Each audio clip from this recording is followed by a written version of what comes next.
अस्सलाम वालेकुम व्यूअर्स, मेरा नाम मोहम्मद इमरान है। मैं अपने चैनल पाक न्यूज़ अब से आप लोग को खुश आमदीद कहता हूँ और नया नंबर से पहले काइंडली चैनल को सब्सक्राइब कर दो और बेल आइकन को दबा दें। शुरू अल्लाह के नाम से जो बड़ा मेहरबान और नहायत रहम करने वाला है। आज आप सब लोगों ने, पूरे पाकिस्तान ने, पूरी दुनिया में हमारे ओवरसीज़ पाकिस्तानियों ने आज वो सब कुछ देखा जो देखने के काबिल नहीं था। मैं देख रहा था आज सेनेट का इजलास जो हुआ, 95 मेंबर्स कुल सेनेट के अंदर मौजूद थे और 2/3 अक्सरियत के साथ 65 वोट्स के साथ जनाब आज तमाम तरमीम को जो है वो एक्सेप्ट कर लिया गया। 26 तरमीम हुई हैं आपके आर्टिकल के अंदर। और उसके साथ आपको ये बात बताएं कि ये जो अमेंडमेंट्स हुई हैं, 26वीं अमेंडमेंट्स जो इस वक्त आईनी तरमीम की हुई है, ये इस तरीके से की गई है कि आपकी आवाज़ भी नहीं निकलने दी और काम भी डाल दिया। जनाब अवाम जो है अब हाथ मलती हुई रह गई है, किसी भी वक्त कुछ भी हो सकता है। आईनी अदालत नहीं बनेगी, आईनी बेंच बनेगा और आईनी बेंच जो है वो फैसला करेगा कि कौन सा जज जो है वो सुप्रीम कोर्ट का चीफ जस्टिस लगाया जाएगा, जो एक साफ और शफाफ तरीके से चीफ जस्टिस ऑफ पाकिस्तान हमारे लगते थे। अब उसमें भी जनाब 2 नंबरी होगी, उसमें भी आप अमेंडमेंट कर सकते हैं। उसमें 3 सीनियर जजों का नाम दिया जाएगा जो उस वक्त की मौजूदा गवर्नमेंट का पसंदीदा जज होगा, वो चीफ जस्टिस ऑफ पाकिस्तान लगेगा। बाकी जो 2 सीनियर जज होंगे, फॉर एग्जांपल अगर 3rd नंबर को सिलेक्ट किया जाता है, जो उससे 2 सीनियर है उनका हक मार लिया जाएगा। इसके ऊपर कोई किसी किस्म की किसी को कोई एतराज़ नहीं होगा।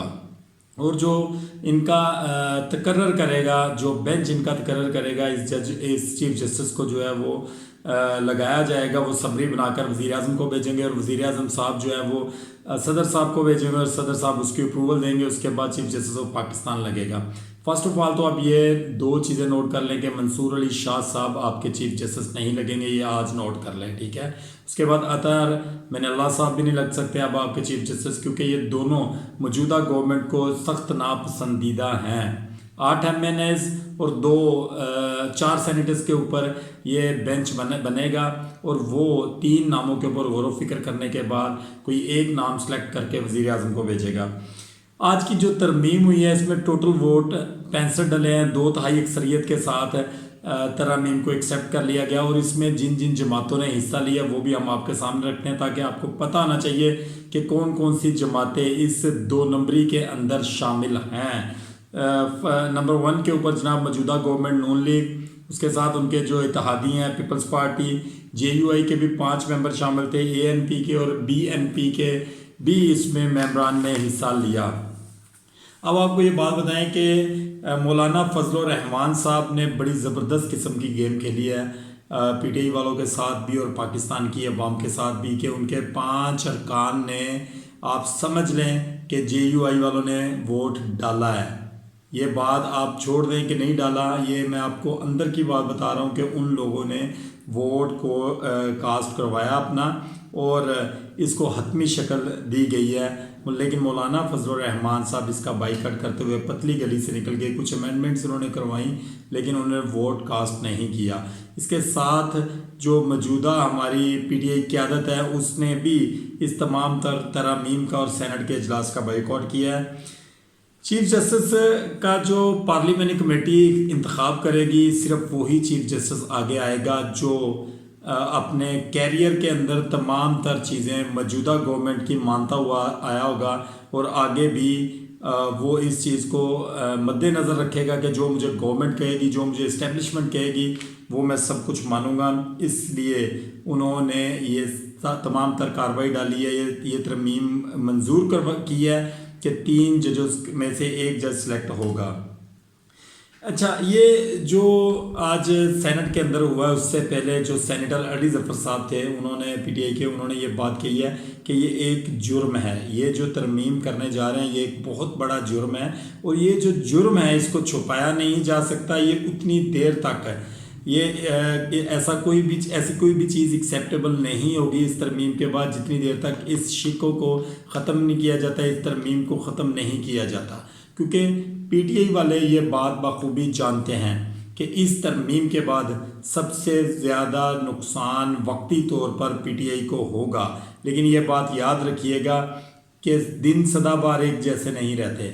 जैसे जैसे टाइम गुजरेगा ऐसे ऐसे गवर्नमेंट्स चेंज होंगी, हर गवर्नमेंट्स दूसरी गवर्नमेंट से बदला लेने की कोशिश करेगी, लेकिन चूँकि जो हमारा सिस्टम है वो दोबारा से एक दफ़ा फिर रिफ़्रेश किया गया है।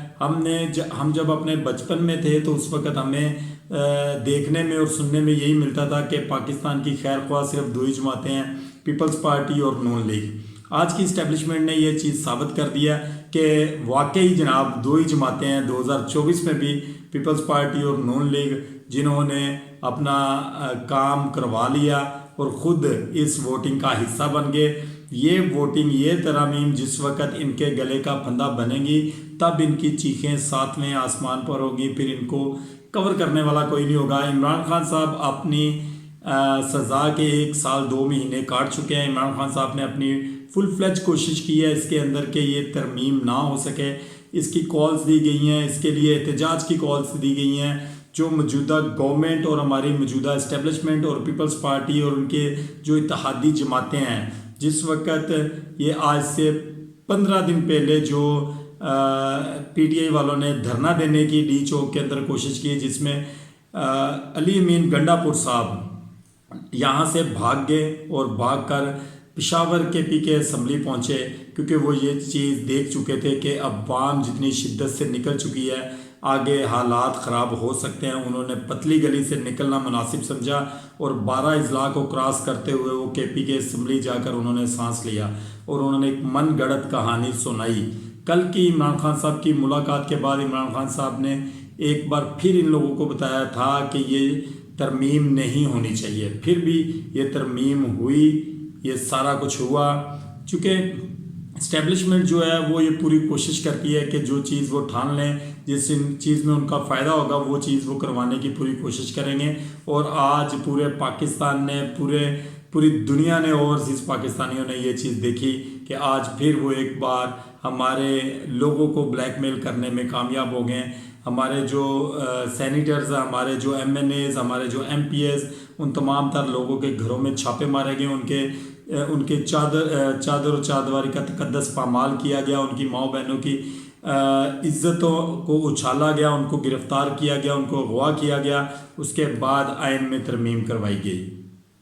कब तक ऐसा चलेगा पाकिस्तान के अंदर? कब तक हम लोगों की माएँ बहनें उठाकर अपने काम करवाएंगे? कब तक हम अपने ज़मीर के अंदर नहीं झांकेंगे? कब तक हम अपने गिरबान के अंदर नहीं झांकेंगे? कब तक ये चलेगा पाकिस्तान के अंदर? पाकिस्तान क्यों नहीं बदल सकता? क्या अवाम पाकिस्तान को नहीं बदलना चाहती, या फिर अवाम बदलना चाहते हैं, हमारे सियासतदान नहीं बदलना चाहते? देखिए, पूरी दुनिया के अंदर जिस वक्त भूचाल आते हैं ना, भूचाल आते हैं तो जनाब वो पूरी दुनिया देखती है। आपने श्रीलंका देखा, आपने बांग्लादेश देखा, आपने और भी बड़े बड़े कंट्री देखे ऐसे कि जहाँ पर हुकूमतें गिरी और नई हुकूमतें आई। अब वो सारा कुछ अगर हुआ तो उनकी अवाम के सर के ऊपर हुआ। अदारों ने कुछ नहीं किया, किसी सियासी जमातों ने कुछ नहीं किया, सिर्फ़ और सिर्फ अवाम की पावर ने वो सब कुछ चेंज किया और नई गवर्नमेंट को उस चीज़ का मौका दिया। और जब इस तरह के मामलात के बाद जो गवर्नमेंट आती है वो फिर मुल्क को अच्छे तरीके से चलाने की कोशिश करती है, क्योंकि वो पिछली हुकूमत का ये तमाम तर जो उनके साथ हुआ है वो इसको देख चुका होता है और वो समझ चुका होता है कि अवाम जाग चुकी है। पता नहीं कि कब पाकिस्तान की अवाम जागेगी, कब पाकिस्तान के बच्चों के मुस्तकबिल रोशन होंगे, कब हम कहेंगे कि वाकई हम जिंदा कौम है, पाइंदा कौम है, हम सब की है पहचान, हम सब का पाकिस्तान। कब वो दिन आएगा जिस वक़्त हम ये नारा लगा सकेंगे, हम ये कह सकेंगे कि अगर कोई शख्स अपने बिज़नेस में से कोई पैसा गवर्नमेंट को देता है, इट मीन्स कि कोई टैक्सेस वगैरह गवर्नमेंट को देता है, तो उसके अगेंस्ट में उसको और उसकी फैमिली को तहफ़्फ़ुज़ मिलता है, उसके अगेंस्ट में उसकी फैमिली और उसके घर वालों को लुक आफ्टर किया जाता है, उनको फैसिलिटेट किया जाता है। कब वो दिन आएंगे? अब देखते हैं कि ये जो तरमीम हुई हैं इसके बाद हालात किस तरफ जाते हैं। हालात जो हैं वो चेंज नहीं होंगे उस वक्त तक जिस वक्त तक अवाम अपने हक़ के लिए सड़कों पर नहीं आएगी, पुरअमन एहतजाज के लिए नहीं आएगी। इनको पुरअमन एहतजाज करना चाहिए और अपना एहतजाज पूरे पाकिस्तान के अंदर रिकॉर्ड करवाना चाहिए ताकि दुनिया देख ले कि पाकिस्तानी अवाम इस तरमीम के साथ नहीं है। डेस्क बजाए गए आज पार्लियामेंट के अंदर, सेनेट के अंदर जिस वक्त इसका ऐलान किया गया कि ये तरमीम जो है वो एक्सेप्ट की जाती है और ये 2/3 अक्सरियत के साथ एक्सेप्ट की जाती है। कहाँ पर लोग ये बात कह रहे थे कि वोट पूरे नहीं हो रहे, वोट पूरे नहीं हो रहे, 10 बंदे शॉर्ट है, 15 बंदे शॉर्ट है, JUI आ भी जाए, फलां टीम आ भी जाए, फिर भी बंदे पूरे नहीं हो रहे, गवर्नमेंट के अपने बंदे गायब है, तो तरमीम कैसे होगी? समझ से बालातर चीज़ है। कोई कानून, कोई पाकिस्तान के अंदर ऐसे मामलात है नहीं है। जैसी आज की रात ख़त्म होगी, आज की छुट्टी ख़त्म होगी, आज का संडे ख़त्म होगा, तो देखते हैं कि कल हमारी अदालतें क्या करती है इसके अगेंस्ट में, हमारी अवाम क्या करती है, इमरान खान साहब का क्या बयान आता है। और इसके साथ साथ हमारे वो वकला जो कहते थे कि अगर हमारे चीफ जस्टिस हैं तो सिर्फ़ और सिर्फ मंसूर अली शाह साहब हैं। अब देखते हैं कि वो वकला तहरीक चलाते हैं, क्या वो इस तरमीम को मान लेते हैं या इसको एक्सेप्ट नहीं करते। पाकिस्तान के लिए आने वाले दिन मज़ीद मुश्किल हो सकते हैं। ये जो जमातें हैं जिन्होंने ये तरमीम पास की है, इसका रिज़ल्ट ये ख़ुद भी भुगतेंगी। मेरी दुआ है कि अल्लाह ताला हमारे मुल्क के ऊपर किसी ऐसे हुक्मरान को मुसल्लत करे जो हमारे मुल्क को कानून, शरीयत और इस्लाम के मुताबिक चलाए। और मेरी ये भी दुआ है कि आप लोग जहाँ भी रहें खुश रहें, अपनी फैमिली का ख्याल रखें। पाकिस्तान जिंदाबाद।